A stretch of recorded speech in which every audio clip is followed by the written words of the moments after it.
सभी को शुभ प्रभात। कक्षा 12 की ऑनलाइन क्लास में ये अपना दूसरा वीडियो है और हम पिछले वीडियो में हमने पढ़ा था अभिव्यक्ति एवं माध्यम पुस्तक के अंतर्गत विभिन्न माध्यमों के लिए लेखन, जिसमें हमने मुद्रित माध्यम की विशेषताएं, मुद्रित माध्यम के लिए लेखन के बारे में पढ़ा था।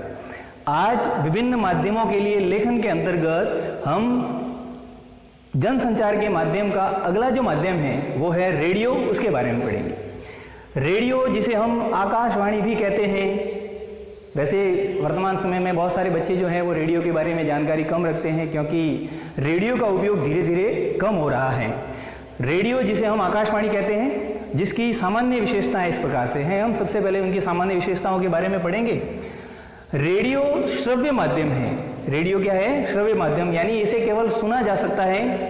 अब सीधी सी बात है, रेडियो जब श्रव्य माध्यम है तो उसके अंदर कुछ चीजों का ध्यान रखना पड़ेगा। क्या ध्यान रखना पड़ेगा? ध्वनि, स्वर और शब्दों पर ये आधारित होते हैं। इसलिए रेडियो माध्यम में ध्वनि होती है, स्वर होते हैं और शब्द होते हैं जो हमें सुनाई देते हैं और उनका हम अर्थ ग्रहण करते हैं। दूसरी इसकी विशेषता है, रेडियो श्रोताओं द्वारा संचालित माध्यम है, यानी इसको संचालित करने का काम श्रोता खुद करता है, वह रेडियो का संचालन करता है। तो रेडियो एक क्या है? श्रोताओं द्वारा संचालित माध्यम है। रेडियो के अंदर आगे जो विशेषता कह सकते हैं या आगे जो बात है वो कह सकते हैं कि जिस प्रकार अखबार में या किसी पत्र पत्रिका में पढ़ते समय हम उसको आगे भी जा सकते हैं और पीछे भी जा सकते हैं, परंतु रेडियो के अंदर पीछे लौट कर सुनने की सुविधा नहीं होती है। रेडियो के अंदर अगर कोई बुलेटिन प्रसारित किया जा रहा है तो वह बुलेटिन जिस प्रकार से प्रसारित हो रहा है हमें उससे आगे ही सुनने को मिलता है। हमारी अगर यह इच्छा होती है कि हम उसे पीछे लौट करके सुने या उसको पीछे क्या हुआ उसके बारे में सुनना है तो यह सुविधा नहीं होती है। अखबार में यह होता है कि हम कोई चीज समझ में नहीं आई है तो हमें उसे दोबारा भी सुन सकते हैं, लेकिन रेडियो में दोबारा सुनने की ये सुविधा नहीं होती है। इसका मतलब क्या? तो कि रेडियो के अंदर पीछे लौटकर सुनने की सुविधा नहीं होती है। वहां जो बुलेटिन प्रसारित किया जा रहा है, जो समाचार वाचक हैं, वह जैसा समाचार पढ़ता रहता है आगे से आगे वह चलता रहता है, तो हम इसमें पीछे लौटकर नहीं आते हैं।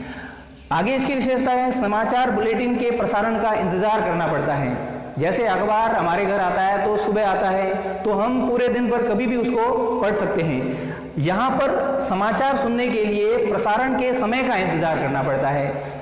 पूरे दिन पर प्रसारित होते हैं लेकिन उसका एक समय होता है, उस समय के आधार पर ही वह बुलेटिन है वो प्रसारित होता है। तो श्रोताओं को समाचार बुलेटिन के प्रसारण का इंतजार करना पड़ता है। जैसे मान लो 8 बजे आता है, 9 बजे आता है, 10 बजे आता है, तो हमें 8 बजे अगर हमने नहीं सुना है और 9 बजे सुनना है तो हमें 9 बजे तक का इंतजार करना पड़ता है। अगर मान लो शाम को प्रसारित होता है तो हमें शाम के समय तक का हमको इंतजार करना पड़ता है। आगे इसकी विशेषता है, समाचार बारी बारी से प्रसारित होते हैं। जैसे हमने अखबार के बारे में पढ़ा था मुद्रित माध्यम के अंतर्गत, तो जैसी हमारी रुचि होती थी उस रुचि के आधार पर सबसे पहले हम उसको पढ़ सकते थे। मैंने कहा था कि हम जो जैसे कोई खेल की रुचि रखता है तो वो खेल का पहले पढ़ेगा, राजनीति की रुचि रखता है तो राजनीति की रुचि पढ़ेगा, लेकिन यहाँ पर ऐसी सुविधा नहीं होती है। यानी समाचार बुलेटिन के अंदर बहुत सारे समाचार होते हैं, राजनीति, धर्म, खेल और भी व्यापार से संबंधित सभी चीजें जो होती हैं वो प्रसारित होती हैं, तो इनको बारी बारी से ही प्रसारित किया जाता है। और जब बारी बारी से प्रसारित किया जाता है तो हम इधर उधर नहीं हो सकते हैं, यानी हम इधर उधर नहीं जा सकते हैं।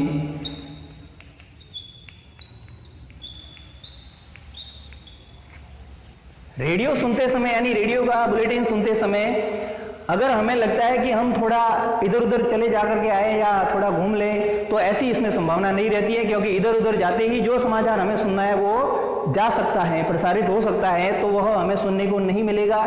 इसलिए जब तक बुलेटिन प्रसारित होता है तब तक हमें वहां बैठे रहना पड़ता है या उसके पास में ही रहना पड़ता है, हम इधर उधर नहीं जा सकते हैं।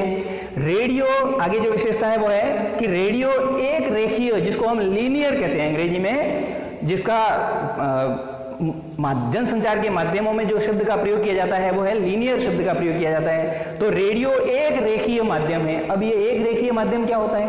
एक रेखीय माध्यम से मतलब है कि यहाँ एक तरफा ही संवाद होता है। जैसे बुलेटिन जो प्रसारित किया जाता है वहां जो वाचक होता है वह केवल बोलने का काम करता है, सुनने वाला अपनी ओर से कोई प्रतिक्रिया नहीं दे पाता है। जब सुनने वाला अपनी ओर से कोई प्रतिक्रिया नहीं देता है तो वह एक रेखीय माध्यम होता है। जैसे इंटरनेट होता है तो जहां संवाद होता है, लाइव संवाद होता है, बोलने वाला बोलता है और सुनने वाला भी अपनी ओर से कुछ बात बता सकता है, अपनी प्रतिक्रिया दे सकता है। लेकिन रेडियो में इस प्रकार की कोई व्यवस्था नहीं होती है।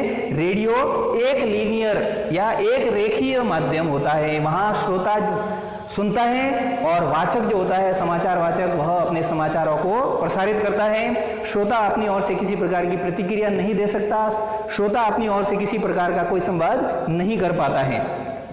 फिर अंतिम और महत्वपूर्ण इसकी जो बात है या परिचय हम विशेषता कह सकते हैं कि वर्तमान समय में जनसंचार के बहुत सारे माध्यम जो है वो प्रसारित किए जाते हैं। हम देखते हैं इंटरनेट है, अखबार है, सोशल मीडिया है, मोबाइल है, ये बहुत सारे माध्यम आ चुके हैं। इन माध्यमों में श्रोताओं को बांध कर रखने की चुनौती होती है। हम हर श्रोता को बांध कर रखें या वह श्रोता अपने उस बुलेटिन को या अपने द्वारा प्रसारित किए जाने वाले उस खबर को पूरी तरह से सुन करके समझे या उसके पास में बैठा रहे, बैठ करके उसको रखे, तो यह श्रोताओं को बांध कर रखना एक चुनौती साबित हो गया है। क्योंकि वर्तमान समय में मैंने कहा कि बहुत सारे माध्यम आ गए हैं, इसलिए श्रोताओं को बांध कर रखना समाचार वाचक के लिए एक बहुत बड़ी चुनौती होती है।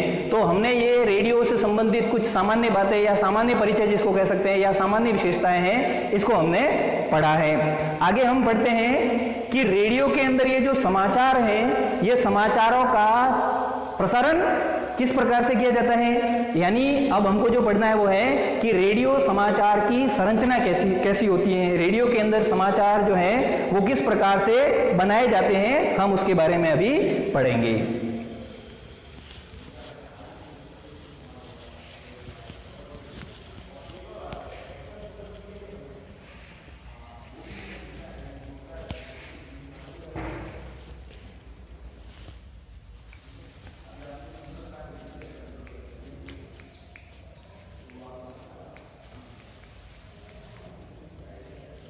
रेडियो समाचार की संरचना। रेडियो समाचार की संरचना किस प्रकार से होती है। रेडियो समाचार की संरचना, हम अखबार पढ़ते हैं, हम टीवी देखते हैं, तो जिस प्रकार अखबार में या टीवी में जिस प्रकार से समाचार बनाए जाते हैं, उन सभी की तरह ही रेडियो में भी समाचार संरचना, समाचार बनाने की जो संरचना है वह उल्टा पिरामिड शैली पर आधारित होती है।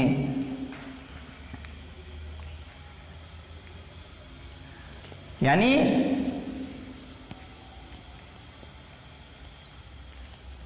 रेडियो समाचार की संरचना उल्टा पिरामिड शैली पर आधारित होती है और लगभग सभी माध्यमों में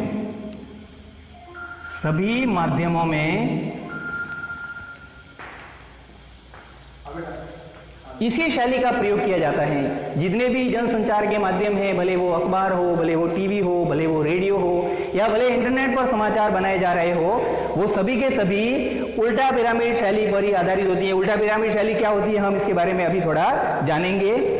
और सभी माध्यमों में यह प्रभावी भी रहता है। लगभग 90% समाचार इसी शैली पर आधारित सभी जनसंचार के माध्यमों में प्रसारित किए जाते हैं। यानी सभी जनसंचार माध्यमों में 90% समाचारों का जो लेखन है या जिसको हम कह सकते हैं 90% समाचार और स्टोरी, जितनी भी प्रकार की स्टोरियां जो कवर की जाती हैं, ये स्टोरीज जो है वह इसी शैली पर आधारित होती हैं। तो हम उल्टा पिरामिड शैली के बारे में पढ़ेंगे। ठीक है, अब हम पढ़ेंगे कि उल्टा पिरामिड शैली कैसी होती है या किस प्रकार से उल्टा पिरामिड शैली पर समाचार जो है वो बनाए जाते हैं।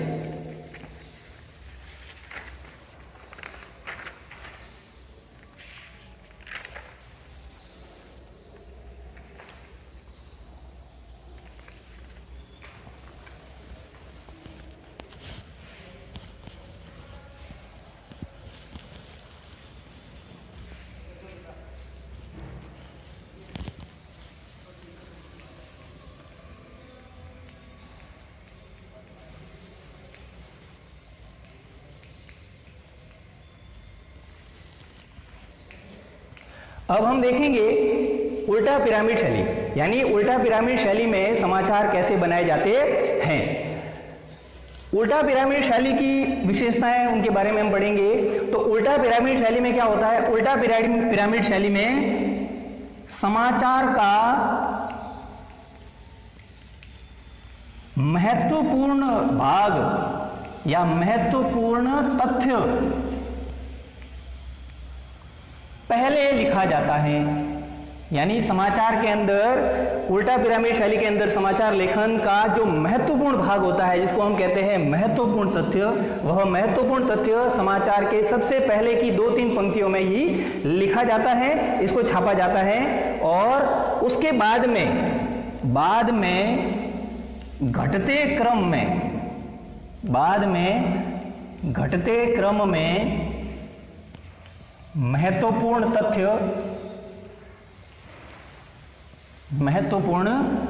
तथ्य लिखे जाते हैं।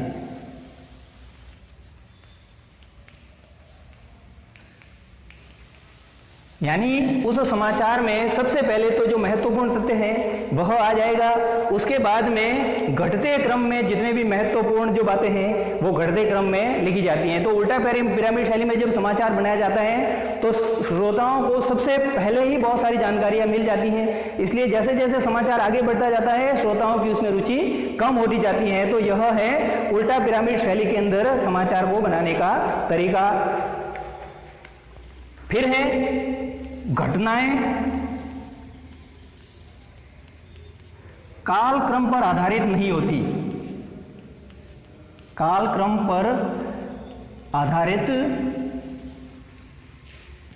न होकर महत्व पर, घटनाएं कालक्रम पर आधारित न होकर के महत्वपूर्ण तथ्य पर आधारित होती है, महत्वपूर्ण तथ्य पर आधारित होती हैं।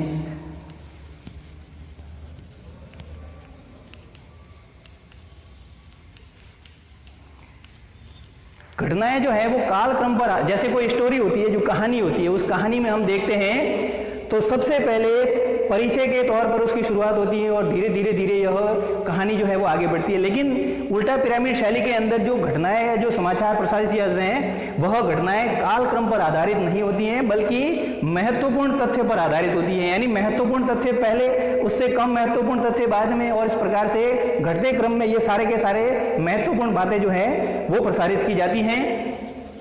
उल्टा पिरामिड शैली के अंदर क्लाइमैक्स, जिसको हम चरमोत्कर्ष कहते हैं, क्लाइमैक्स प्रारंभ में आता है, प्रारंभ में आता है।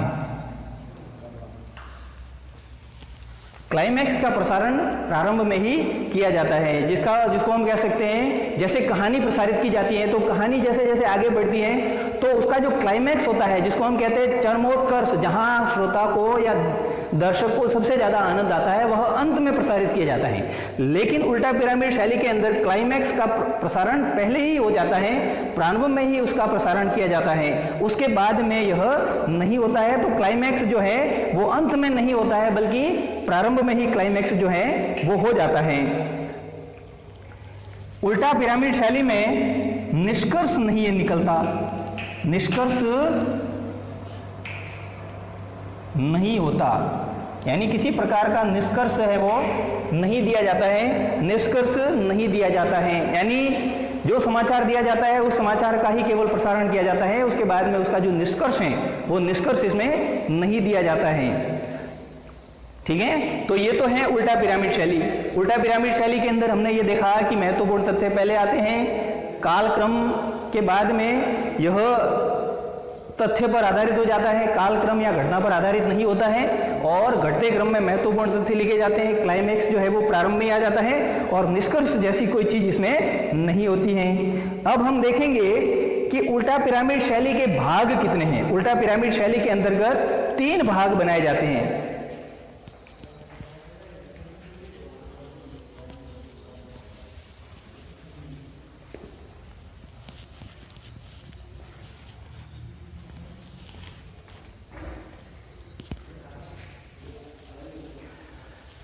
उल्टा पिरामिड शैली में समाचार के भाग।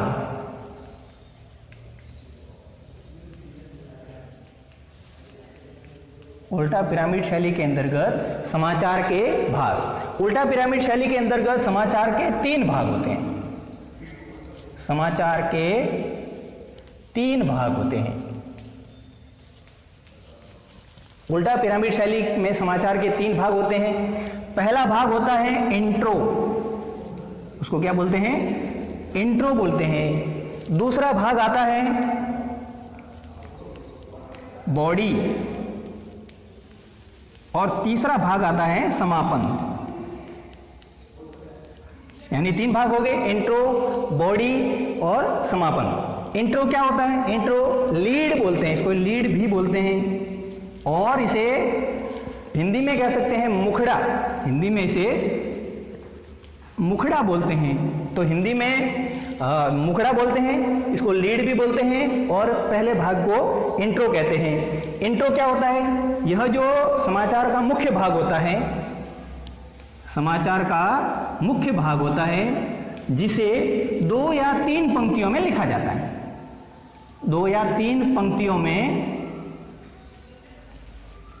जो समाचार की प्रारंभिक 2-3 पंक्तियां होती हैं, उस प्रारंभिक ही 2-3 पंक्तियों में उस मुखड़े को बताया जाता है, और यह समाचार का मुख्य भाग होता है। 2-3 पंक्तियों में इसको लिख दिया जाता है।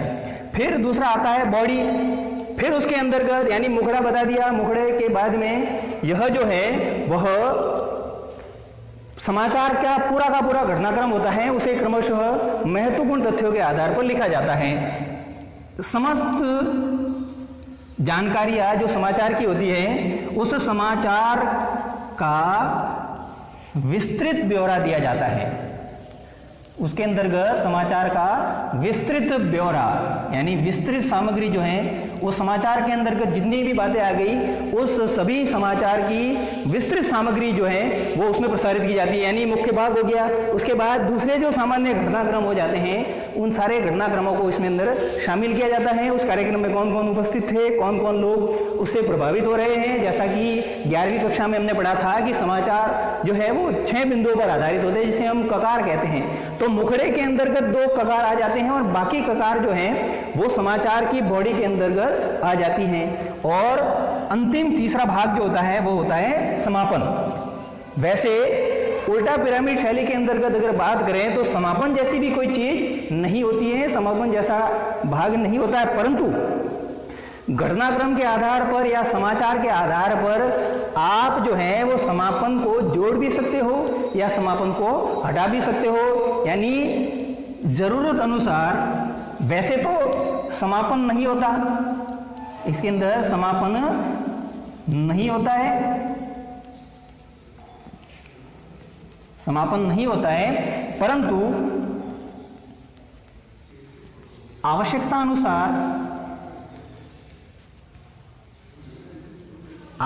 अनुसार हटाया या जोड़ा जा सकता है। हटाया या जोड़ा जा सकता है। कहने का मतलब यह है कि समापन के अंतर्गत तीसरा जो भाग है वैसे तो नहीं होता है, परंतु फिर भी आवश्यकता के अनुसार अगर हमें लगे, संपादक को ये लगे या समाचार वाचक को ये लगे कि उसके अंतर्गत समापन का भाग जोड़ना चाहिए तो वह जोड़ सकता है, उसे वहां से हटा देना चाहिए तो वो हटा भी सकता है। तो इस प्रकार से हम देखते हैं कि उल्टा पिरामिड शैली समाचार के 3 मुख्य भाग होते हैं, जिसमें पहला इंट्रो, दूसरा बॉडी और तीसरा समापन। अब मैं आपको इंट्रो क्या होता है उसका एक उदाहरण बताता हूं कि इंट्रो 2-3 पंक्तियों में किस प्रकार से लिखा जाता है। जैसे हम कह सकते हैं ना कि मुख्य भाग होता है, तो मुख्य भाग के अंतर्गत अगर मान लो कहें कि इसमें क्या क्या आएगा, तो मैं आपको बताऊं, एक उदाहरण है। बिहार में बाढ़ का संकट गहराता जा रहा है, राज्य में बाढ़ से मरने वालों की संख्या बढ़कर 350 हो गई। अब ये एक सामान्य सा मुखड़ा जिसको मैंने बताया है, ये जो इंट्रो जो बताया है उसमें ये जानकारी आ गई, यानी क्लाइमेक्स आ गया कि उसके अंतर्गत क्या हुआ, यानी बाढ़ आई है। ठीक है, बिहार राज्य में बाढ़ की स्थिति जो है वो बढ़ रही है और बहुत ही भयंकर स्थिति में पहुंच गई है, और साथ ही साथ उसमें मरे कितने, तो कि 350 लोग जो हैं वो मर गए हैं। तो यह एक मुखड़ा आ गया जिसको हम कहते हैं इंट्रो, ठीक है। तो यह उल्टा पिरामिड शैली होगी। आज अपन ने पढ़ा है समाचार, रेडियो समाचार क्या होते हैं, या उसका रेडियो का हमने सामान्य परिचय पढ़ा। उसके बाद में हमने रेडियो के अंतर्गत समाचार की संरचना किस प्रकार से होती है। उसके बाद में हमने उल्टा पिरामिड शैली के अंतर्गत उल्टा पिरामिड शैली क्या होती है और किस प्रकार से यह प्रसारित की जाती हैं। और फिर अंत में अपन ने उल्टा पिरामिड शैली के भाग कितने होते हैं, तो 3 भाग इसको अपन ने पढ़ा है, और इंट्रो का हमने एक उदाहरण भी सुना है, ठीक है। आगे इसके हम पढ़ेंगे कि रेडियो समाचार बनाते समय कौन कौन सी बुनियादी बातें शामिल करनी चाहिए। धन्यवाद।